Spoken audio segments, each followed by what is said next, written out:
Assalamualaikum warahmatullahi wabarakatuh, salam dan bahagia. Sebelumnya, perkenalkan nama saya Erisa Susanti, NIM 2019 008145. Saya dari Universitas Sadana Wiatata Mahasiswa Yogyakarta, Fakultas Ekonomi Prodi Manajemen. Jadi di sini saya ingin mempresentasikan hasil skripsi saya yang berjudul Pengaruh Ukuran Perusahaan, Profitabilitas, Leverage terhadap harga saham dengan nilai perusahaan sebagai variabel mediasinya. Langsung saja kita ke materi. Yang pertama itu ada latar belakang. Perusahaan dalam jangka panjang secara normatif mempunyai tujuan yaitu memaksimalkan nilai perusahaan dengan kemakmuran atau kepuasan pemegang saham yang dapat dicapai melalui struktur modal dan kebijakan dividen yang tepat. Nilai perusahaan yang optimal dicapai dengan dilaksanakannya fungsi manajemen keuangan yang baik, yang mana satu ketentuan keuangan yang diambil akan berpengaruh terhadap keputusan keuangan yang lainnya dan memberikan dampak terhadap nilai perusahaan tersebut. Selanjutnya, ukuran perusahaan dapat dilihat dari total aset yang diukur dengan logaritma total aset. Perusahaan yang memiliki ukuran perusahaan besar akan menunjukkan perusahaan lebih stabil. Selain itu, semakin mudah mendapatkan data internal dan eksternal. Dengan begitu, melalui ukuran perusahaan yang besar akan meningkatkan nilai perusahaan. Profitabilitas suatu perusahaan dapat dinilai melalui berbagai cara tergantung pada laba dan aktiva atau modal yang akan diperbandingkan satu dengan lainnya. Menurut Kasmir 2019, rasio profitabilitas merupakan rasio untuk menilai kemampuan perusahaan dalam mencapai keuntungan atau laba dalam suatu periode tertentu.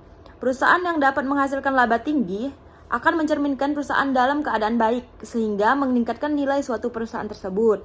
Leverage menunjukkan kemampuan perusahaan agar semua kewajiban yang ditunjukkan bagian dari modal sendiri untuk membayar hutang dan juga dapat terpenuhi. Menurut Rodoni 2018, pengaruh leverage terhadap nilai perusahaan menunjukkan hasil bahwa leverage menunjukkan pengaruh positif dan signifikan terhadap nilai perusahaan tersebut.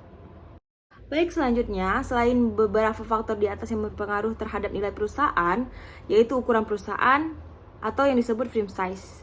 Ukuran perusahaan yaitu ukuran di mana dapat diklasifikasikan besarnya atau kecilnya perusahaan menurut berbagai cara, antara lain dengan total aset, nilai pasar saham, dan lain-lain. Menurut Nimade dan Igusti pada tahun 2019, frame size dianggap mampu mempengaruhi kinerja perusahaan karena semakin besarnya ukuran perusahaan atau skala perusahaan, maka akan semakin mudah bagi perusahaan dalam memperoleh sumber pendanaan, baik yang bersifat internal maupun eksternal. Ada beberapa faktor yang mempengaruhi nilai perusahaan, namun hasil penelitian sebelumnya masih menunjukkan adanya beberapa research gap. Maka dari itu, penelitian akan dilakukan penelitian ulang lagi. Objek penelitian ini merupakan industri manufaktur.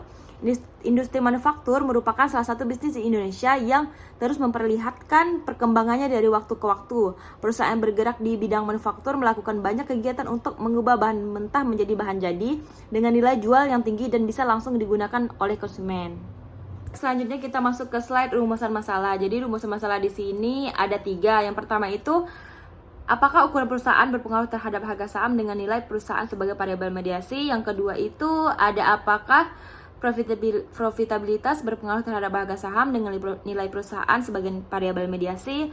Dan yang terakhir, yang ketiga itu ada apakah leverage berpengaruh terhadap harga saham dengan nilai perusahaan sebagai variabel mediasinya?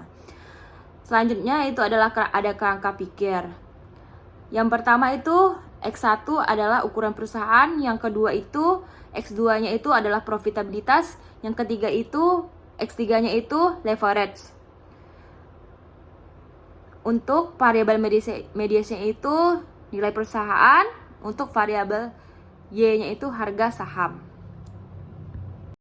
Baik, selanjutnya tujuan penelitian itu ada 3 juga. Yang pertama itu ada untuk mengetahui pengaruh ukuran perusahaan terhadap harga saham dengan nilai perusahaan sebagai variabel mediasi. Yang kedua untuk mengetahui pengaruh profitabilitas terhadap harga saham dengan nilai perusahaan sebagai variabel mediasi. Dan yang terakhir yang ketiga itu untuk mengetahui pengaruh leverage terhadap harga saham dengan nilai perusahaan sebagai variabel mediasi. Selanjutnya, pengaruh ukuran perusahaan, profitabilitas, dan leverage terhadap harga saham. Di sini hipotesis satunya, ukuran perusahaan berpengaruh terhadap harga saham. Selanjutnya, hipotesis 2-nya, profitabilitas berpengaruh terhadap harga saham. Baik, selanjutnya, hipotesis 3, leverage berpengaruh terhadap harga saham. Hipotesis 4, ukuran perusahaan mampu menjadi penengah nilai perusahaan terhadap harga saham. Hipotesis 5, Profitabilitas mampu menjadi penengah nilai perusahaan terhadap harga saham. Hipotesis 6, leverage mampu menjadi penengah nilai perusahaan terhadap harga saham. Baik, masuk ke slide manfaat penelitian. Variabel penelitian ini ada 3 bagian. Yang pertama itu ada variabel independen, yang kedua variabel dependen, yang ketiga itu yang terakhir variabel mediasi. Di sini yang termasuk variabel independen itu ada 3. Yang pertama ukuran perusahaan, profitabilitas, dan leverage. Yang termasuk variabel dependen di sini adalah harga saham, dan yang terakhir yang termasuk variabel mediasi di sini adalah nilai perusahaan. Selanjutnya masuk ke slide populasi dan sampel. Di sini populasinya diambil adalah 80 perusahaan dan sampelnya yang diambil yang dimasuk ke sampel itu adalah ada 34 perusahaan. Jadi 34 dikali 4 karena di sini diambilnya 4 tahun jadi sama dengan ada 136 laporan. Sekian dari hasil presentasi skripsi saya, mohon maaf jika ada kekurangan. Assalamualaikum warahmatullahi wabarakatuh. Salam dan bahagia.